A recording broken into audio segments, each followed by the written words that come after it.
എന്നെ പൊന്നുപോലെ ഞങ്ങൾ ഇപ്പോഴാണ് അറിഞ്ഞത്. ഇത്രയും വലിയ അപകടം ഉണ്ടായിട്ടും ഞങ്ങളെ ഒന്നും അറിയിക്കാത്തത് എന്താ നീ? അതെ അതെ, എന്നാലും നിന്റെ ഒരേ ഒരു ബന്ധുവായ ഞങ്ങളെ ഒന്നും അറിയിച്ചില്ലല്ലോ മോളെ. അയ്യോ അയ്യോ, നോക്ക് ദാസം ചേട്ടാ, എങ്ങനെ ഓടി നടന്ന് ചെറുക്കനായത്. ഇപ്പൊ കിടക്കുന്ന കിടപ്പ് കണ്ടില്ലേ? മതി മതി, നിർത്ത്. ഇതൊക്കെ ആരെ കാണിക്കാനാ? വീണ്ടും ഈ വീട്ടിലേക്ക് കയറി വരാനാണെങ്കിൽ ഇതൊക്കെ ധാരാളമായി. ഇനി വേണ്ട ഈ കണ്ണീർ നാടകവും ഒപ്പാരി പറച്ചിലും. ആരാ അത്?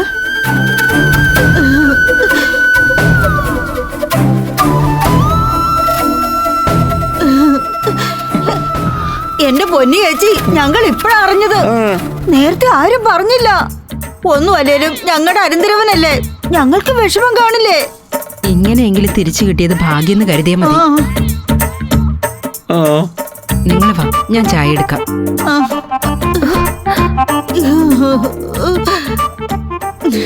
നിങ്ങൾ വാ മനുഷ്യ, ചേച്ചി വിളിച്ചത് കേട്ടില്ലേ? വാ.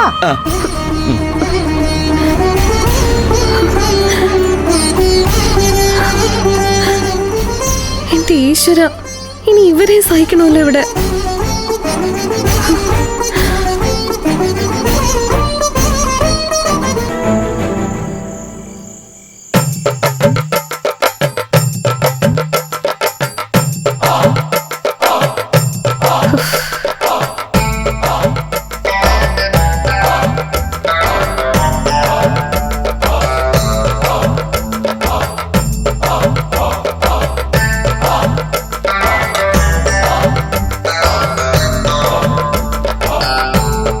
അതെ മോളെ, ഈയിടെയായി ഞാൻ അത്താഴം കഴിക്കുന്നത് കുറച്ചിരിക്കുക.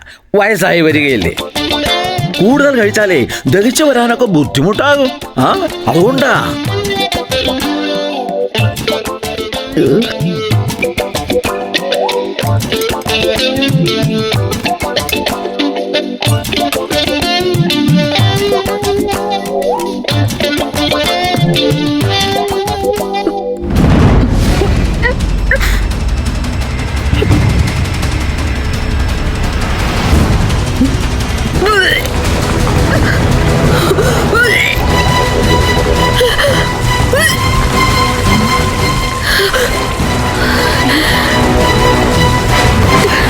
മോളെ, എന്തേ മനസ്സിൽ പിടിക്കാത്ത എന്തെങ്കിലും കഴിച്ചോ നീയാ? ഇല്ലമ്മേ. പിന്നെന്താ ഇടയ്ക്ക് ഇങ്ങനെ? എന്തെങ്കിലും മാറ്റം തോന്നുന്നുണ്ടോ നിനക്ക്? ദിവസം തെറ്റലോ മറ്റോ?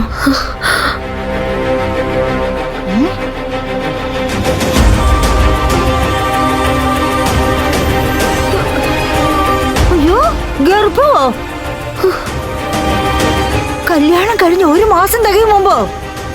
എന്റെ ദൈവം തമ്പുരാനെ, ഞാൻ എന്തായി കേൾക്കുന്നത്? ചതിച്ചല്ലോടി മഹാഭാവി. ഞങ്ങളിനി ആരോടൊക്കെ ഇതിന് സമാധാനം പറയണം? എടി സത്യം പറ, കല്യാണത്തിന് മുമ്പ് ആരുമായിട്ടായിരുന്നു നിനക്ക് ബന്ധം?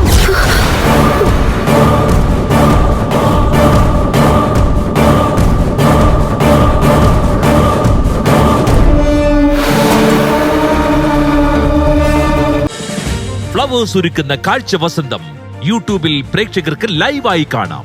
ഫ്ലവേഴ്സ് കോമഡിയിൽ ജോയിൻ ചെയ്യൂ, ആസ്വദിക്കൂ.